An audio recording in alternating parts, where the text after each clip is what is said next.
All right, HL students, this is 11.4, topic part 1.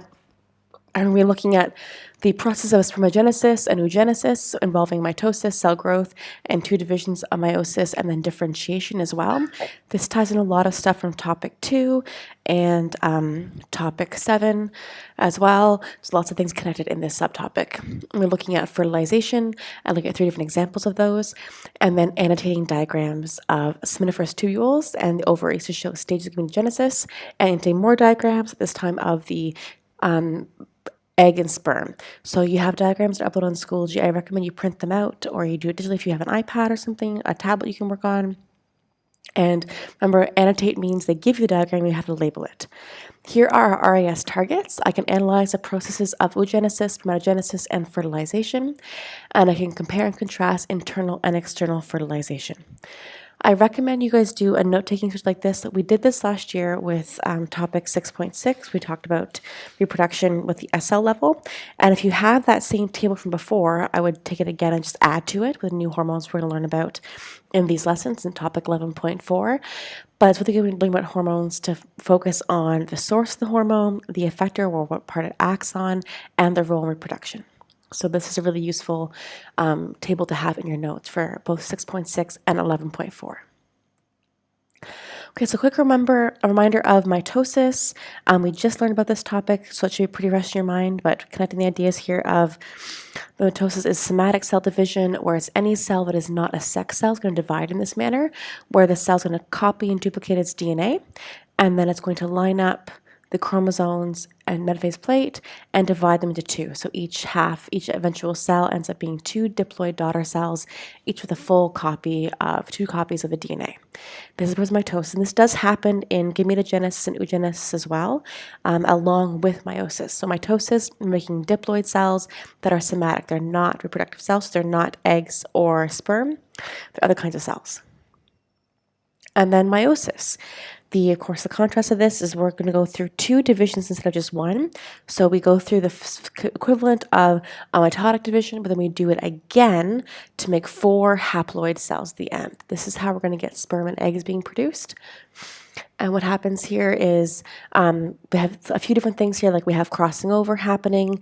In meiosis only, we have things about increasing variation in the cell, which is important as well. But we don't have...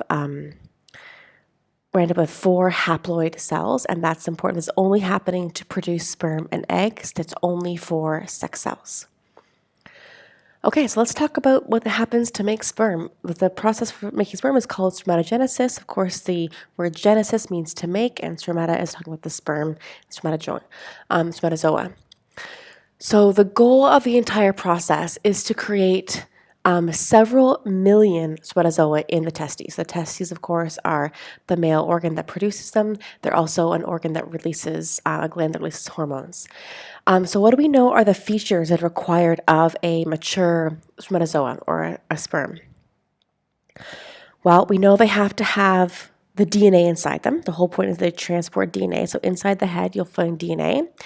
They have to have the flagellum or the tail to allow them to have mobility to get towards the egg to fertilize it. They're going to have an acrosome at the head of the sperm, and they're going to have mitochondria here for energy to allow them to do that. Those are the main structures. We'll talk more about them a little bit, but we have to not only get half the DNA, but we also have these structures to help it be able to move. Spermatogonium, these cells are what's going to produce the sperm. So here's spermatogonium up here in this nice diagram. And they're found in the outer wall of what's called the seminiferous tubules of the testes. So in your diagram you have the male system in topic 6. You can use that, again, label that, and we'll come back to it in a little bit, and label seminiferous tubules that are in the testes. This is where this process is happening. Now, spermatogonium, they can both do mitosis or go into meiosis. So when are they going to do each of those processes? Take a minute, pause the video, talk to your partner.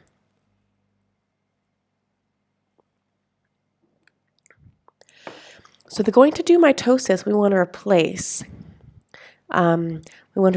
the cell. So if we're losing spermatogonium and differentiating and making it go through meiosis and becoming a haploid cell, then we're going to have no more spermatogonium. So the ideal way to do this, is to have one of this cell go through mitosis, make two daughter cells that are identical, and then one of them remains spermatogonium, and the other one can then go through meiosis to create the sperm cells, the 4 different sperm cells. So when they undergo meiosis, they're going to end up becoming 4 spermatozoa. Okay, and they have to go then that cell that went through this whole differentiation process, divided meiosis 1, meiosis 2, became 4 spermatids, which then became spermatozoa by adding the tails and everything to them. That spermatogonium, if we don't replace it, we're going to eventually lose the ability to create sperm. So every time we go through mitosis first, one remains spermatogonium and one goes through meiosis. Okay, so here's what's happening in your diagram. This is a lovely diagram to look at for this. So we have here in the testes, we have all these little tubules, which are called the spiniferous tubules. The testes, of course, connect to the vas deferens, which is one of the tube that brings the sperm to the penis. And we have epididymis up here, which is where sperm are going to kind of mature and getting their energy. So this diagram here is zooming in on this little part here of spiniferous tubule. And you can see this pipe kind of cut out here is this. So inside the tubule, you have all these spermatogonia, which are going to differentiate to eventually becoming spermatozoa. And they have these things called Sertoli cells, which give them energy, allow them to kind of mature. So they're going to go spermatogonia to spermatocyte after one meiosis division, meiocyte after 2 divisions, and becoming a spermatid. Once it's fully matured and has all the structures, it then becomes our spermatozoa. I know these words are very similar, but they are meaning different stages of spermatogenesis. If we look at the structure of the spermatozoa when it's finished, we notice the key things here. It has to have the acrosome at the head. The acrosome is a little pocket full of enzymes that allows it to enter the egg. The nucleus full of DNA. We have mitochondria in the mid-piece for all the energy it takes to make the swim, and of course the flagellum is part of the tail. So the mitochondrial mid-piece and the flagellum make up the tail, and the head is including the acrosome and the nucleus, which is haploid DNA inside the nucleus. So what you want to do is go to your diagram you have from topic 6 that I gave you guys last year, and you want to add that information to here, talking about the testes and what's happening inside here, epididymis, all that stuff. Okay? Connect the overall structure to the smaller structures. So after we have that mitotic division and we now have a haploid spermatid, the spermatozoa still has to mature. So for them to mature, what has to happen is they finish creating all the structures. So we have to add a flagellum for motility. We have to have the acrosome being added, which contains enzymes that needs to fertilize the egg. And then to do that, it takes lots of energy to build those cell structures. So spermatozoa will get the energy from what's called the Sertoli cells, these cells here hanging out in the vas deferens. Okay? And then they move after they matured, into epididymis where they will get further, a little more maturation, getting some more energy until they're ready to make the big swim. Okay? All right, so the labeling you have to do, you have to annotate the diagrams, and these are the diagrams I've given you on their posted on Schoology of mature spermatozoa and the process of spermatogenesis. These are the 2 things you need to label. So you need to emphasize, I want you to emphasize the function of the structure of spermatozoa. So why does it need to have the head and the acrosome? Why does it have to have the DNA? Why does it need to have mid-piece and the tail? What do those structures all do for spermatozoa? And in Eugenesis, we should talk about the steps. Okay, so then do the labeling of those diagrams and then connect it to 6.6. So at this point, you should be pausing the video for a good 10 minutes and making those annotations on those diagrams and really completing the diagrams to the best of your ability. Okay, so hopefully at this point you've made your male system diagrams, and now we're going to talk about the female system, which is similar, but a little bit different and a little bit more complicated. So the goal of oogenesis, and of course genesis is to make, and oo is the prefix meaning for an egg, we're going to generate about 500,000 ova in an individual. Now this is a lot less than males because women only have 1 per cycle throughout their life, throughout their sexual reproductive age life from puberty until menopause. Now, very different than males, this process actually begins in the fetus. So in the fetus, when you're still inside your mother, the oogonia are going to undergo to mitosis, of course, in female fetuses, not male fetuses, and they're going to then increase in number. So just like with the spermatogonia in spermatogenesis, we have here meiosis being used, mitosis being used to create more of the originating cells. Okay, mitosis happening here to create more of those cells. And they're going to then grow into larger, what are called primary oocytes, and then start to do meiosis, but they don't finish it. They start, but they kind of pause until puberty happens. So each of these oocytes, the yellow layer you see in the picture here, that's what we call follicle layers. And follicle cells also will undergo mitosis to increase in number as well. And then once puberty begins, the oocytes will then develop again and again, one per cycle. And per cycle, the average time of a woman's cycle is 28 days. So from age 12 or so, when they're the first period, until age 50 or 60, one ovum per month, unless the woman is pregnant, and then she's not going to release a follicle because she has 9 months of pregnancy instead of periods. And if you notice here, what's happening is we go from our diploid primary oocyte, and the first polar body, the first extra DNA, first half of DNA is removed. And then we stop.